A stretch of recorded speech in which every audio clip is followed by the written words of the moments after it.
So apparently someone in the Department of Let's Wreck America as quickly as we can, and the Biden administration has decided we've got too much food in this country, and the good food is the worst food. Food without endocrine disrupting chemicals must be eliminated immediately. Only wheat thins for you and some bugs.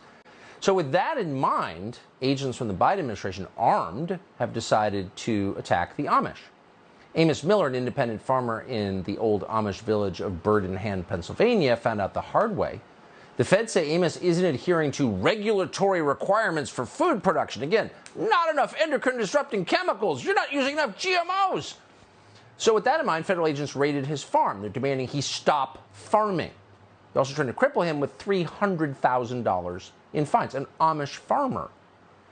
And Amos Miller says he's farming in accordance with his religious beliefs, and he's providing food for 4,000 people in what he calls a private food club. It's really a shocking story, and we wouldn't know about it if it were not for Jeremy Lafredo, who works for Rebel News. He joins us tonight. Jeremy, thanks so much for coming on. This one story is kind of hard to believe. They're going after an Amish farmer.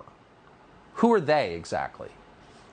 We have the U.S. Marshal Service recently raided Amos Miller's organic and holistic farm, demanding he cease operations, and they charged him, as you said, with $300,000 of fines, economically crippling the man.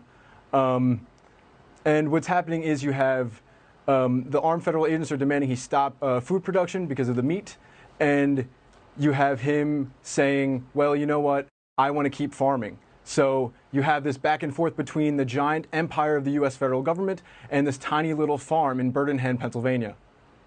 So they went after gyms, organic farmers, and churches.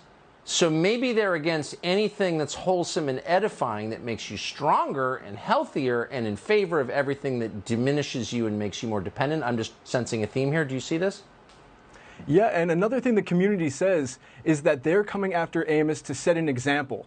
They're coming after an independent, successful farmer who takes out the government middlemen and provides food directly to his community and his people. Now, by taking out the middleman, by taking out the government, you're taking power away and taking leverage away from the government and putting that power and leverage in the hands of the community and the farmers and the people. And another thing I'll add is Amos's farm doesn't use any gasoline or any fertilizer. Now, as you know, these commodities have become very expensive because of Biden's policies in regards to the war in Ukraine and Russia. So Amos has completely eliminated any risk coming from the international or domestic politics of the Biden administration, and they're coming after him for it.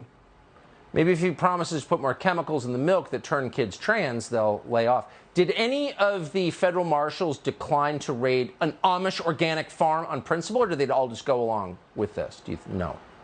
All I know is that many federal agents did not decline to go and did go along with it and raided the farm and took inventory of Amos's farm to make sure that he doesn't sell or produce any more meat.